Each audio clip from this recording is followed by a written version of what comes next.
Hola hermanos, que la gracia y la paz de nuestro Señor Jesucristo sea con todos ustedes. Ya nos encontramos en la lectura número 71, ¿sí? Lectura número 71, hoy vamos a estar leyendo 3 capítulos. Capítulos 5, 6 y 7 del libro de Josué.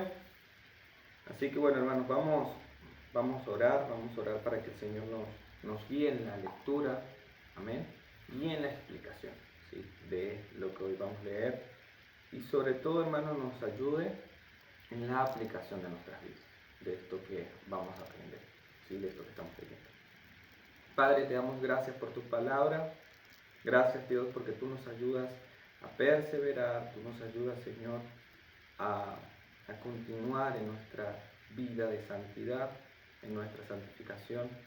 Yo te ruego, Señor, que nos bendiga, Señor, con entender tu palabra, ilumínanos, Señor, danos la capacidad de entender y sobre todo, Señor, ayúdanos a vivir tu palabra, a que sea real en nuestras vidas, que lo que hoy, Señor, vamos a estar leyendo, explicando, seas tú hablando, Señor. Que la explicación que yo dé, Señor, sea conforme a tu voluntad, conforme a tu sabiduría, y no conforme, Señor, a mi voluntad, a mi sabiduría. En el nombre de Jesús te lo pedimos, Señor. Amén y amén. Bueno, hermanos, vamos a leer. Leemos bajo la autoridad de nuestro Señor Jesucristo. Escrito está, hermanos, capítulo 5. Cuando todos los reyes de los amorreos que estaban al otro lado del Jordán, hacia el occidente, y todos los reyes de los cananeos que estaban junto al mar, oyeron cómo el Señor había secado las aguas del Jordán delante de los israelitas, hasta que ellos habían pasado, sus corazones se acobardaron y ya no había ánimo en ellos a causa de los israelitas.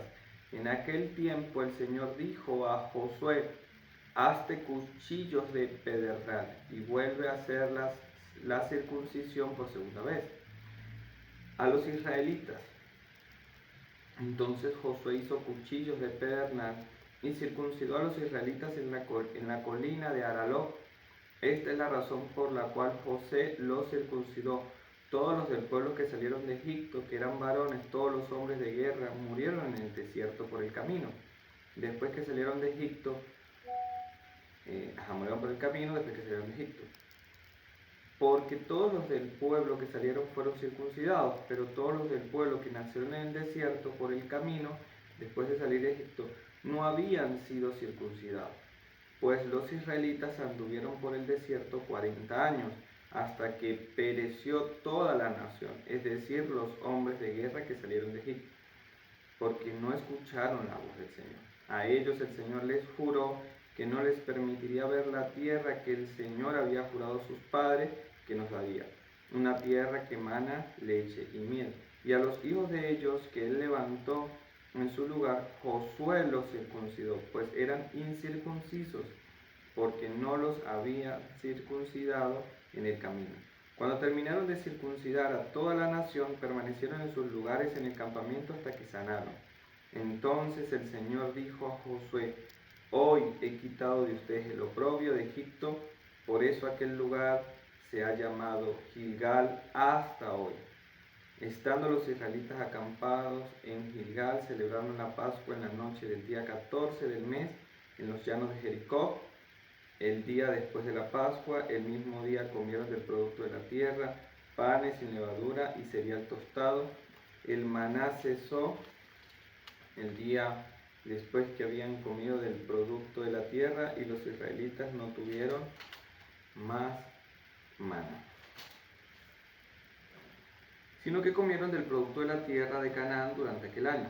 Cuando Josué estaba ya cerca de Jericó, levantó los ojos y vio que un hombre estaba frente a él con una espada desenvainada en la mano, y Josué fue hacia él y le dijo: ¿es usted de los nuestros o de nuestros enemigos? No, respondió, más bien yo vengo ahora como capitán del ejército del Señor. Y Josué se postró en tierra, le hizo reverencia y dijo: ¿qué tiene que decirle mi señor a su siervo? Entonces el capitán del ejército del Señor dijo a Josué: quítate las sandalias de tus pies, porque el lugar donde estás es santo. Y así lo hizo Josué. Capítulo 6. Jericó estaba muy bien cerrada por miedo a los israelitas, nadie salía ni entraba, pero el Señor dijo a Josué: mira, he entregado en tu mano a Jericó y a su rey con sus valientes guerreros. Ustedes marcharán alrededor de la ciudad, todos los hombres de guerra rodeando la ciudad una vez. Así lo harás por 6 días. 7 sacerdotes llevarán 7 trompetas de cuerno de carnero delante del arca. Al séptimo día ustedes marcharán alrededor de la ciudad 7 veces, y los sacerdotes tocarán las trompetas. Y sucederá que cuando toquen un sonido prolongado en el cuerno de carnero, y ustedes oigan el sonido de la trompeta, todo el pueblo gritará a gran voz, y la muralla de la ciudad se vendrá abajo. Entonces el pueblo subirá, cada hombre derecho hacia adelante. Josué, hijo de Nun, llamó a los sacerdotes y les dijo: tomen el arca del pacto, y que 7 sacerdotes lleven 7 trompetas de cuerno de carnero delante del arca del Señor. Entonces dijo al pueblo: pasen y marchen alrededor de la ciudad, y que los hombres armados vayan delante del arca del Señor. Después que Josué había hablado al pueblo, los 7 sacerdotes que llevaban las 7 trompetas de cuerno de carnero delante del Señor se adelantaron y tocaron las trompetas, y el arca del pacto del Señor los seguía. Los hombres armados iban delante de los sacerdotes que tocaban las trompetas, y la retaguardia iba detrás del arca, mientras ellos continuaban tocando las trompetas. Pero Josué dio órdenes al pueblo: no gritarán ni dejarán oír su voz, ni saldrá palabra de su boca hasta el día que yo les diga: griten. Entonces gritarán. Así hizo que el arca del Señor fuera alrededor de la ciudad, rodeándola una vez. Entonces volvieron al campamento y pasaron la noche en el campamento. Josué se levantó muy de mañana, y los sacerdotes tomaron el arca del Señor. Los 7 sacerdotes llevaron las 7 trompetas de cuerno de carnero, iban delante del arca del Señor, andando continuamente y tocando las trompetas. Los hombres armados iban delante de ellos, y la retaguardia iba detrás del arca del Señor, mientras ellos seguían tocando las trompetas. Así que el segundo día marcharon una vez alrededor de la ciudad y volvieron al campamento. Así lo hicieron por 6 días. Entonces en el séptimo día se levantaron temprano al despuntar el día y marcharon alrededor de la ciudad de la misma manera, pero 7 veces. Solo aquel día marcharon 7 veces alrededor de la ciudad. La séptima vez, cuando los sacerdotes tocaron las trompetas, Josué dijo al pueblo: griten, pues el Señor les ha entregado la ciudad. La ciudad será dedicada al anatema. Ella y todo lo que hay en ella pertenece al Señor. Solo Rahab, la ramera, y todos los que están en su casa vivirán, porque ella escondió a los mensajeros que enviaron. Pero ustedes tengan mucho cuidado en cuanto a las cosas dedicadas al anatema, no sea que las codicien y, tomando de las cosas del anatema, hagan maldito el campamento de Israel y traigan desgracia sobre él. Toda la plata y el oro y los utensilios de bronce y de hierro están consagrados al Señor. Entrarán en el tesoro del Señor. Entonces el pueblo gritó y los sacerdotes tocaron las trompetas. Y sucedió que cuando el pueblo oyó el sonido de la trompeta, el pueblo gritó a gran voz y la muralla se vino abajo. El pueblo subió a la ciudad, cada hombre derecho hacia adelante, y tomaron la ciudad. Destruyeron por completo a filo de espada todo lo que había en la ciudad: hombres y mujeres, jóvenes y ancianos, bueyes, ovejas y asnos. Pero Josué dijo a los 2 hombres que habían reconocido la tierra: entren en la casa de la ramera y saquen de allí a la mujer y todo lo que posea, tal como se lo juraron.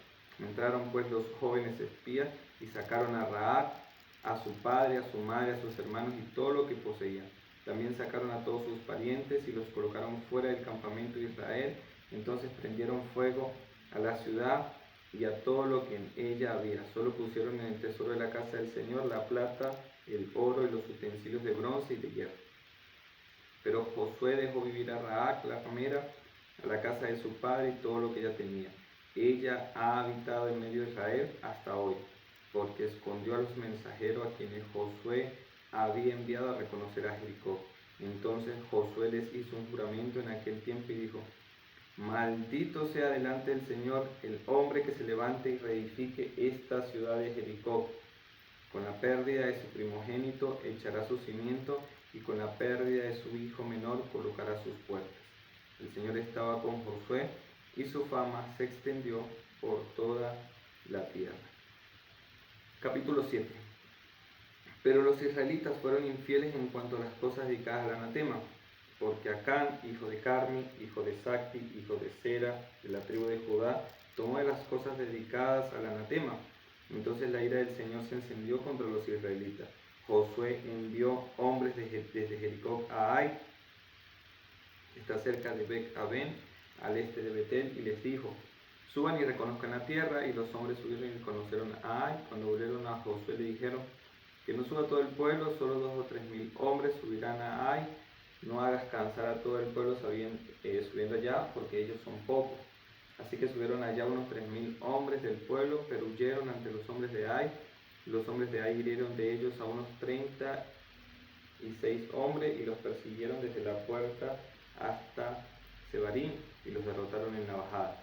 El corazón del pueblo desfalleció y se hizo como agua. Entonces Josué rasgó su vestido y postró su rostro en tierra delante del arca del Señor hasta el anochecer, él y los ancianos de Israel, y echaron polvo sobre su cabeza. Y Josué dijo: Señor Dios, ¿por qué hiciste pasar este pueblo el Jordán para entregarnos después en manos de los amorreos y destruirnos?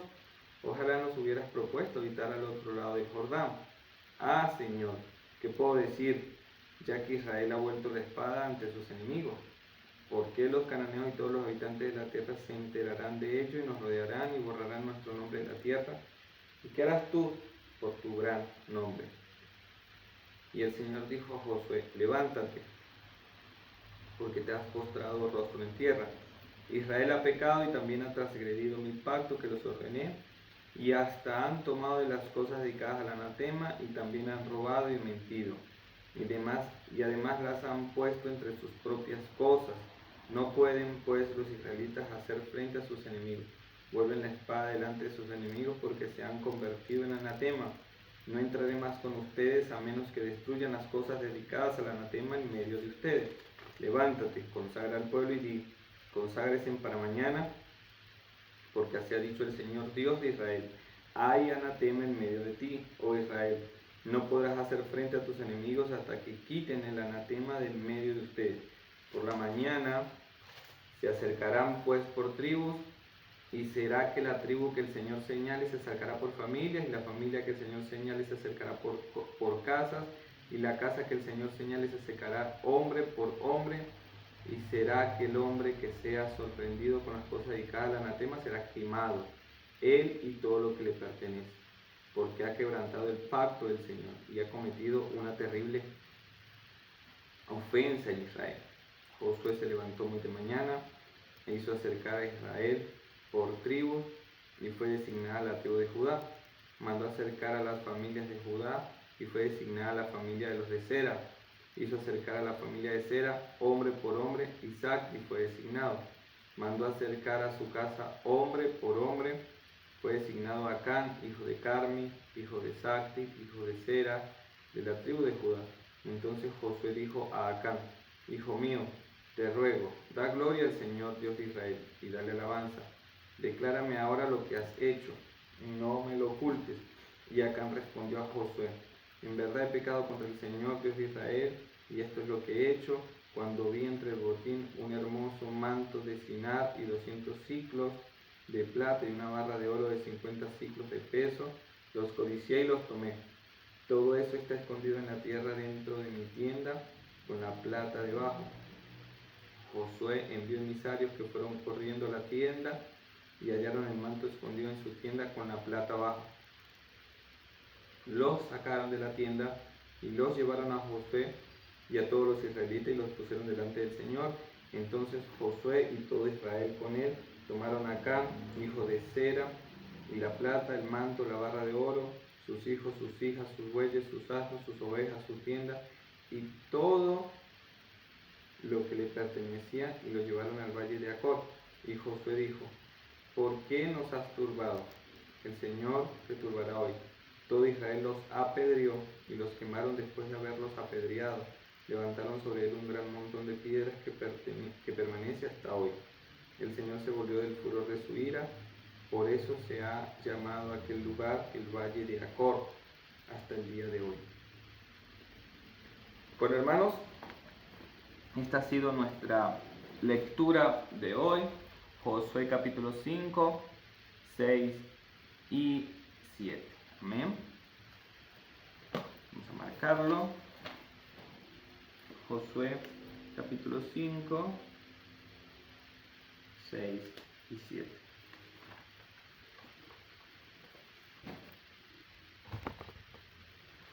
Bueno, hermanos, acabamos de leer, por lo menos en Josué capítulo 5, que los cananeos quedan quebrados por el terror, ¿sí? Y Dios, ¿qué hace? Manda a renovar la circuncisión, siguiendo, recuerdan con la lectura anterior, quedan quebrados de temor los cananeos, porque ya con todo lo que Dios venía haciendo, el cruce del Jordán último, era impresionante el terror que había generado Dios a todas las demás naciones. Entonces Dios ahora, que es algo que hemos venido marcando, hermanos, desde el inicio, yo creo que esta lectura, si les tenemos que llamar algo, es obedezcamos al Señor. Dios quiere obediencia. Dios los manda a circuncidar.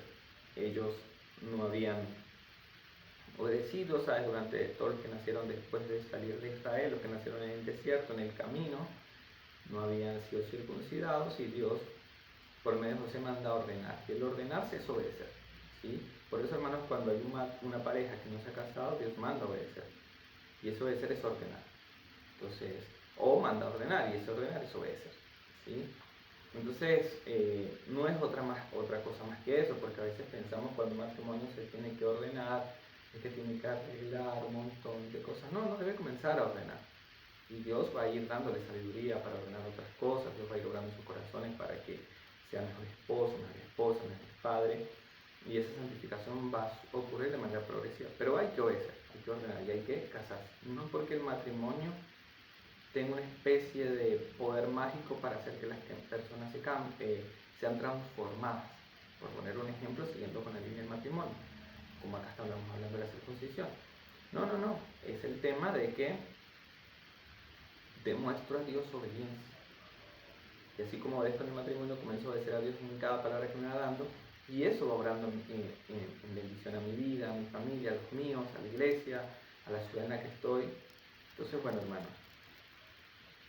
Dios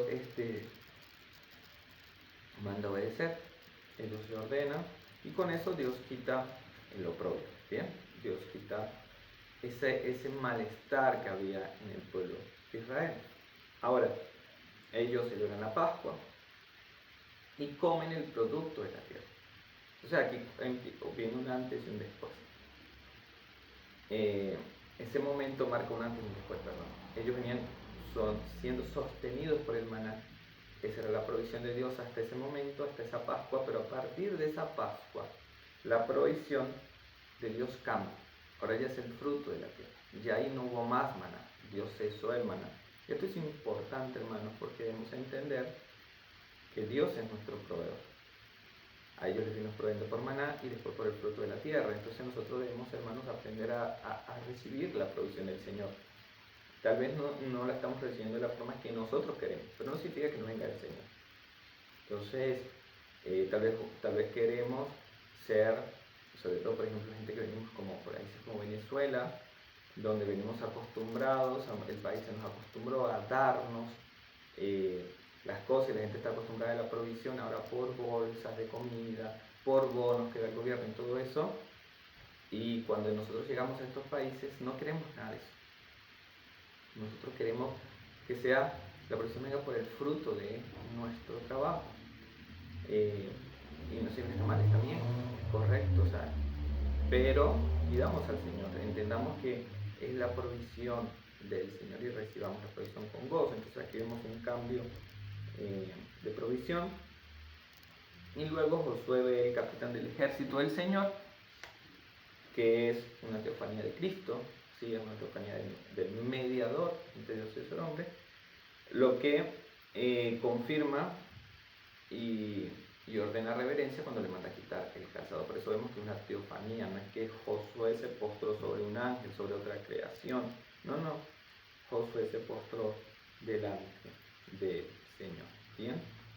Entonces, hermanos, debemos ver que Dios antes de enviarlos a pelear, antes de enviarlos a la guerra, Dios restaura el pacto que ya tenía con ellos y los consagra. ¿Sí? Entonces restaura el pacto y la consagración y enseña, hermanos, por ejemplo, algo, pensando en una idea sobre esto, meditando en esto, que la victoria no solo se sostiene con estrategias, que es lo que venimos hablando del Jordán, sino con identidad y obediencia. Es decir, es reconocer a qué pueblo pertenecemos. Hay personas que yo he escuchado, no, es decir, pareces evangélico, pareces tal cosa.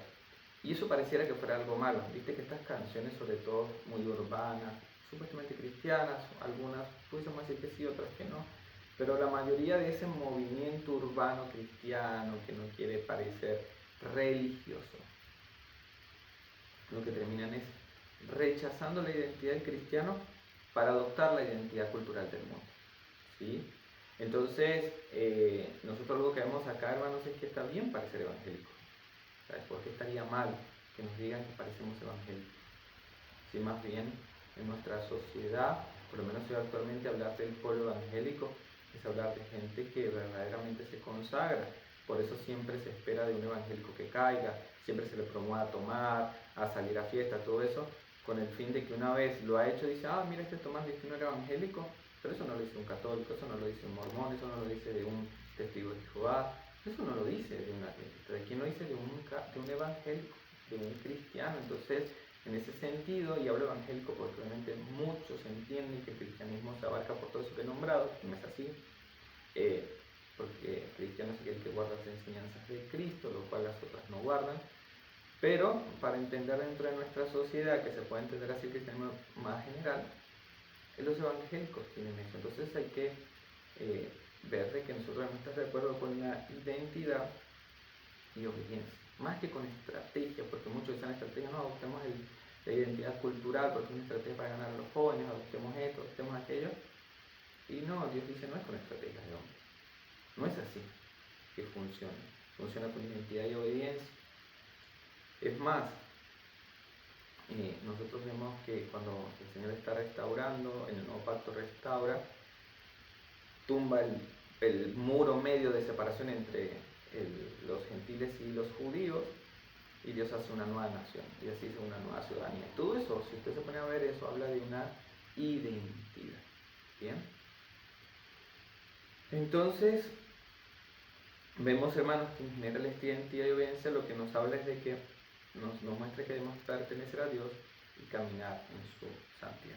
Ya en Josué 6, hermanos, lo que leemos es que Jericó está cerrada, por ese temor ellos, su estrategia fue encerrarse. Es como, viste, cuando un equipo de fútbol teme al otro equipo de fútbol, al otro plantel, y se echan atrás y se encierran. Bueno, hablo acá porque los argentinos entienden mucho más de fútbol que muchos más en el mundo, pero tienden a hacer eso como una estrategia para tratar de sostenerse en el partido. Bueno, lo que hizo Jericó fue algo parecido. Ellos se dedicaron a la muralla, pusieron sus esperanzas y su seguridad allí, y bueno, confiaron en sus murallas, en su fortaleza, y ahí y no entraban ni salían para evitar cualquier introducción dentro de la ciudad. Pero Dios, hermanos, promete la victoria en medio de un método extraño, porque el método, tal vez uno pensaba una estrategia, y no fue así.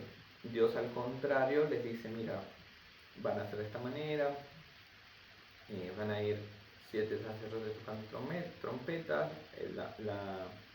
y el arca, los otros sacerdotes con el arca detrás de esos hombres, y delante de este grupo sacerdotal, de las trompetas, lo que llaman las trompetas y el arca, iba un ejército armado adelante, una parte armada adelante y otra parte en retaguardia, ¿sí? Vanguardia y retaguardia. Y los sacerdotes en medio, adelante en esos grupos de sacerdotes, adelante las trompetas.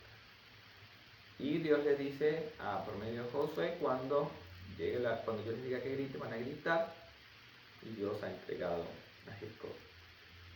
Entonces ellos rodearon, hermanos, la ciudad en silencio, con estos cuernos de carnera hasta el séptimo día. Entonces, las murallas, hermanos, caen obviamente por la acción de Dios. Es algo muy claro en esto, es cuando ellos gritan, están tocando las trompetas, el pueblo obedece al Señor, ahí caen las murallas, que era donde ellos se habían encerrado y puesto su seguridad.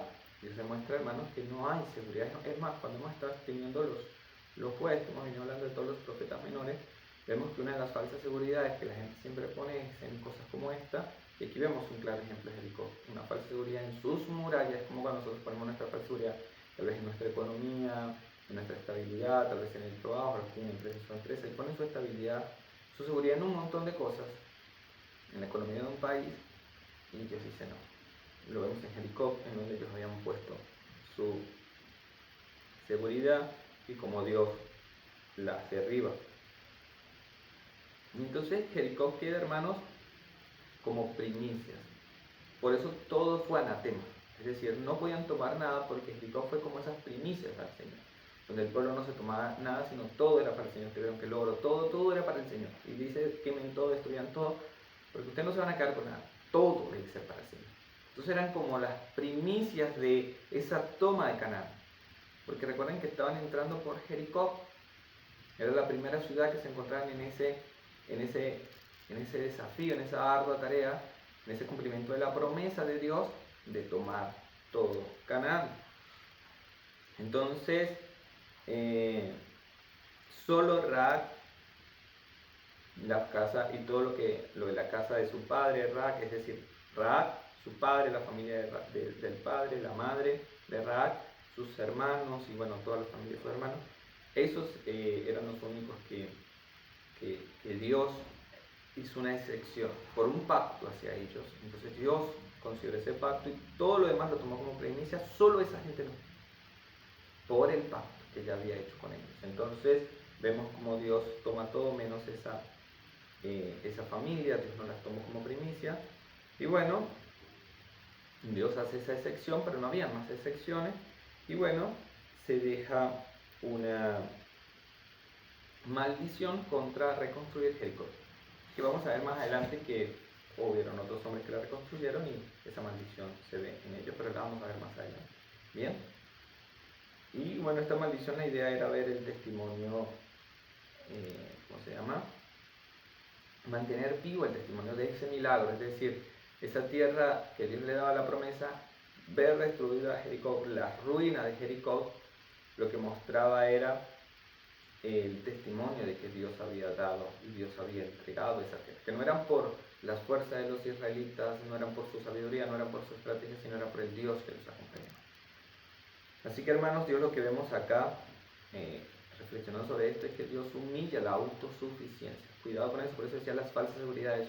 Una forma de llamar la autosuficiencia es falsas seguridades. Por eso nosotros, cuando hemos hablado en nuestros sermones de los jueves, siguiendo toda esta serie de los profetas menores, vemos, hermanos, que hemos hablado muchas veces, ya varias veces, sobre las falsas seguridades. Entonces, cuidado con la autosuficiencia, ¿bien? Entonces, aquí vemos como Dios humilla con un plan que parece tonto, que parece extraño, que no tiene nada que ver con sabiduría, incluso puede parecer necedad. Yo decir, pero ¿qué va a hacer con esto? Pero todo eso era para quedar bien claro que la victoria es de Dios, de nadie más, y por eso es que Él toma como primicia eso para que sepa, este va a ser testimonio vivo de que yo he entregado a Canaán a Israel. Así que la obediencia, hermanos, es la forma de honrar. La obediencia es la forma de honrar a Dios. La obediencia es la forma de dar gloria a Dios, es la obediencia. No hay otra cosa. ¿Sí? Y Josué dice en el capítulo 7, ya ahora habla, perdón, Josué no dice, ahora Josué relata, la palabra del Señor nos relata en Josué 7, un pecado oculto. Tras la victoria de Dios daba en Jericó tras la primicia, aparece un pecado oculto. Este hombre, Acán, toma algo que no tenía que tomar, toma del anatema, de lo que Dios había dejado como solo su primicia y que nadie tomara nada porque eso era solo, todo era para el Señor. Él toma algo para sí, ¿sí? Entonces lo que hace es tomar del anatema, y eso trae que cuando Israel va ahora a pelear con otra ciudad, otra civilización más débil, que era Ai, son derrotados pero mal, mal, mal. Y es como una vergüenza para Israel. Pero a mí me encanta esto aparte, porque así como hemos venido hablando desde que Dios los saca de Egipto y abre el Mar Rojo, luego cuando cruzan el Jordán también pasan en seco y dejan seco el Jordán, el paso para que pasen ellos lo dejen seco, y ahora caen las murallas de Jericó, y todo es para que se vea que es el poder de Dios y que en ese poder de Dios no hay nada. Vemos en Ai que es así. Dios no los acompañó a Ai, a pelear en Ai. ¿Y qué pasó? Fueron derrotados y mal, mal, mal. Por eso es algo importante recordar. Yo lo he recordado varias veces, pero para mí es algo muy importante y por eso lo recuerdo acá, que es algo que me bendice mucho. Es cuando David le secuestran a sus esposas, a sus hijos, a las mujeres de sus soldados y generales y todo lo que lo acompañaban, que venían de la guerra, y llegan y les dicen: no, acaban de venir, los han secuestrado. Y David no sale como loco, confiando en sus fuerzas, como autosuficiente a tomar batalla. No, ¿qué hace David? Va al Señor y consulta al Señor. Señor, si yo voy, tú me acompañas. Señor, si yo voy, tú estarás conmigo. Señor, si yo voy. Y el Señor dice: sí, ve, te las entregaré, te devolveré a tu familia. David entiende, hermanos, esto. Este principio viene de acá. Por eso David, cuando se habla que David es un hombre conforme al corazón del Señor, es esta lectura que estamos haciendo hoy, esta reflexión que estamos haciendo hoy, es algo de lo que había en el corazón de David, que nosotros también tenemos que... A veces nosotros nos metemos en cosas y no le consultamos al Señor. Eso no es andar conforme al corazón del Señor. Métete en cosas, pero antes consúltale al Señor. Y si el Señor no te acompaña, no vayas, no lo hagas, por mucho que quieras, por mucho que desees. Hermanos, no nos va a ir bien, porque debemos dejar de confiar en otros autosuficiencia. Es que yo tengo el talento, yo tengo la capacidad, yo tengo la sabiduría. Sí, pero hermanos, si el Señor no va con nosotros, no podemos hacer nada. Por eso Cristo lo dijo muy claramente explicando esto: sin mí nada puedes hacer, separados de mí nada pueden hacer. Es decir, si el Señor no nos está acompañando, nada podemos hacer, hermanos. Entonces, bueno, eso vemos en esa ida a Ai. Entonces Josué queda loco y dice: el problema es militar, porque obviamente uno que piensa, hermano, en la estrategia y planifiqué mal, me equivoqué. Pero no, Dios le dice: no es militar, es espiritual. El problema es que yo no fui con ustedes. El problema no eran sus hombres también tienen la capacidad, son guerreros, saben usar la espada, saben llevar órdenes, saben enfrentar, saben pelear. El problema no es ese, no es militar, no es estratégico, no es de capacidad humana, no es de destrezas, es de obediencia, es espiritual.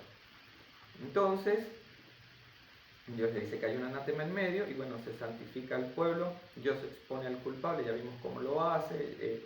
De todas las tribus elige la tribu, luego de todas las tribus elige a la familia, luego de la familia elige al hombre, y luego de ese hombre a todos los de esa casa, y ahí se señalaba a Acán. Acán confiesa y se ejecuta un castigo ejemplar para purgar la contaminación, de manera que Dios vuelve a estar con ellos. Porque hermanos, Dios es santo. Dios no está donde no hay santidad. Por eso es que el Padre, cuando Cristo es maldito y pecador en la cruz, el Padre lo deja. Y Jesús dice: Padre, ¿por qué me has abandonado? Hermanos, Dios no habita en la inmundicia. Por eso debemos sacar de nuestras vidas todo lo que no es del Señor, todo lo que contamina. El Señor esté con nosotros. No quiero decir con esto que el Señor se va, pero sí está contristado. Pero significa que muchas cosas no nos está acompañando, no está con nosotros. Y es porque, hermano, nosotros no estamos haciendo conforme a su voluntad. Nosotros debemos entender algo, hermano. Y esto es un pensamiento que muchos cristianos tienen de manera equivocada. Es que yo hago y ruego al Señor para que Él colabore, para que Él me colabore en lo que yo voy a hacer. Realmente no es así. Realmente nosotros colaboramos a Él. Por eso la pregunta del Señor, si voy, es para saber si el Señor va a ese lugar, si esa es la voluntad del Señor, para yo colaborar. Entonces cuando yo voy, yo participo de lo que Él quiere. No es al revés, que yo hago y el Señor participa. Muchos lo entienden así. Por eso es que Pablo explica, nos dice, Apolo y yo no somos nada. Somos nadie. Dice, nosotros somos colaboradores. Por eso es el crecimiento lo da Dios. Nosotros sembramos, regamos, pero el crecimiento lo da Dios. Es decir, que si Dios no da el crecimiento, de nada sirve el riego y de nada sirve la siembra. Porque no somos nada. No depende de nosotros.